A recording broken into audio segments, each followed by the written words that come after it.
নমস্কার সম্মানীয় দর্শক মণ্ডলী, সমস্ত শিক্ষক সাথী, সরকারি কর্মচারীবৃন্দ।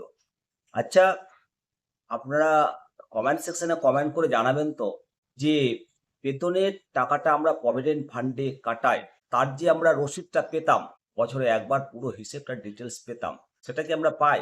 আমি তো পাইনি। আপনারা কি পাচ্ছেন নিয়ম করে? এবং সরকারি কর্মচারীরা তাদের যে প্রভিডেন্ট ফান্ডের টাকাটা জমা পড়ছে কিনা, তারা একটা প্রতি 3 মাস অন্তর রেজিস্টার মোবাইল থেকে এসএমএস পেতেন, সেটাও বন্ধ হয়ে গেছে। পাচ্ছেন কি? অবশ্যই একটা উৎকণ্ঠা, একটা চিন্তা, একটা দুশ্চিন্তা তো থাকবে যে বেতনের টাকাটাই তো আমরা কাটাচ্ছি, সেটা ঠিকঠাক করে জমা পড়ছে তো?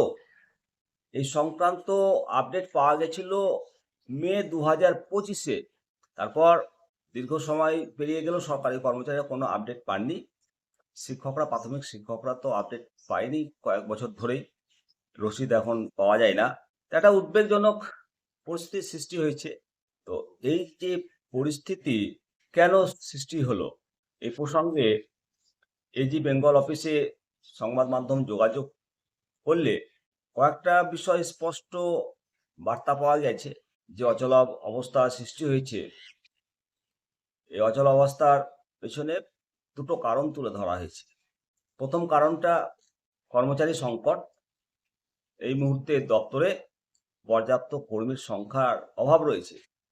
এর ফলে প্রতিদিনের যতটুকু কাজকর্ম হওয়া দরকার ছিল, সেই কাজকর্মে ব্যাহত হচ্ছে, ধীর গতিতে কাজ করছে। এছাড়াও প্রযুক্তিগত উন্নয়নের কথা জানানো হয়েছে। বর্তমানে এজি অফিসের পুরাতন কম্পিউটারগুলো সরিয়ে ফেলে আধুনিক কম্পিউটার ইনস্টল করার কাজ চলছে। এই প্রযুক্তিগত পরিবর্তনের কারণেই মূলত আপডেটের কাজ থমকে গেছে। তাহলে সমাধান কবে মিলবে? কর্মচারীদের আশ্বস্ত করে এজি অফিসের তরফ থেকে একটা নির্দিষ্ট সময়সীমা জানানো হয়েছে। দপ্তরের আধিকারিকদের মতে জুলাই আগস্ট মাস নাগাদ জিপিএফ এর সাবস্ক্রিপশনের সমস্ত বকেয়ার আপডেট হিসেব দেবে এবং কর্মীদের বার্ষিক স্টেটমেন্টে এই সমস্ত তথ্য নিখুঁতভাবে তুলে ধরা হবে। মোটের ওপর নতুন সিস্টেম চালু হওয়ার পর থেকে আর 3 মাস নয়, প্রতি মাসে